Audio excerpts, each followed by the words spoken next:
college. I was an engineering major in college in systems engineering, and actually worked on a startup while I was in college. After college, I went into product development, both at a consulting firm and then later at a software company called Blackbaud that was very successful while I was there, and actually is still today, and went public in 2004. I went back to business school at that time and then learned more about venture capital. Disruptive. It was a good marriage of both product and operating experience with finance, and so venture capital became pretty interesting to me. I was introduced to a firm through a mutual contact and decided I'd try it out for a couple of years, and here I am 9+ years later.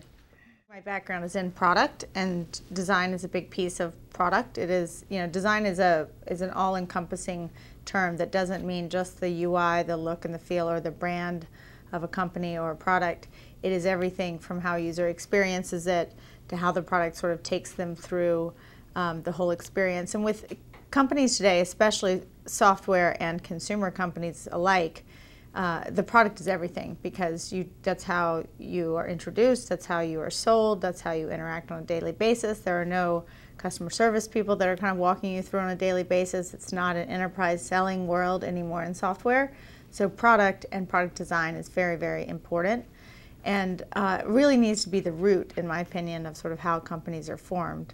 Often it is, sometimes it's not, sometimes it's layered back on later. And so we took this initiative a few years ago of how do we encourage companies to build design into their DNA from the beginning, and how do we help them develop that design perspective over time. What we've seen over the past few years are trends like SaaS software becoming a fact and a given rather than nice to have inside software companies. So I rarely see, if ever, sort of license-based software anymore. We're always encouraging our companies to embrace SaaS models. I think what we're seeing now in terms of the evolution of that are hardware companies embracing that. We're seeing data companies take new approaches. AI, artificial intelligence, augmented reality, I think will be a big theme of 2017. So I think, as always, the technology trends shift as certain models become perfected and certain markets become saturated. You'll see new markets develop the way we have with big data over the past few years. And on the consumer side, I think there's a lot of new opportunity for just the way millennials are thinking, the way they're buying, the way they're changing and living their lives differently than generations before. I think we've just started to scratch the surface on some of the business models there that could really enable a new way of living. Uber is the quintessential example of. So always when we go after a thesis, it seems like that's the perfect time when an idea comes out of left field that we would have never thought of. And that idea, to really get our attention, is usually led by just a spectacular entrepreneur who knows how to kind of lead a dream to reality, knows how to recruit a team to follow him or her, and sees the world in a different way, sees a problem that some may not even know exists, but when that product launches, the problem is immaculately solved. So when we go out and graph our returns, and the companies that produce those returns for us, there are certainly a handful in the Bay Area, but there's a few in Washington, there's a few in Chicago, there's Jet.com we were in New York. There's some great up-and-comers in Boston that we've started investing in that area more heavily.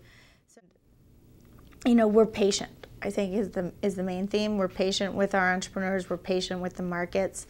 If there's an opportunity to hold on longer to build something bigger, we'll usually take that path versus sell early. That said, the IPO markets this year, is no secret, haven't been as great as they were in the past few years, but we've still managed to find several exits. Last year we sold companies that had already gone public, actually, that we were still invested in, Cvent and O-Power. This year, like I said, Jet.com was acquired. So it tends to ebb and flow, whether it's the IPO market or the M&A market that's more active. We feel like if you're building great companies, they will find a successful exit, regardless of whether it's one quarter to the next. We can figure it out over time. NEA, we still don't have a female general partner, although I'm sure that will happen at some point. We do have a few female partners on both the med and the tech side. I think generally, though, the industry is recognizing that you need diverse opinions around the table in a Monday partner meeting when you're having discussions about investing in companies.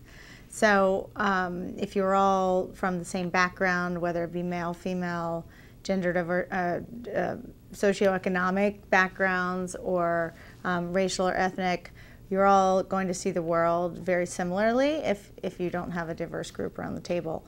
And more studies are coming out that actually returns, whether they be individual Fortune 500 companies, have seen the impacts of diverse opinions around the table on their own valuations over time in the public markets. And now that's trickling down to, I think, smaller private companies and venture capital firms that are certainly driving those investments in earlier stage companies.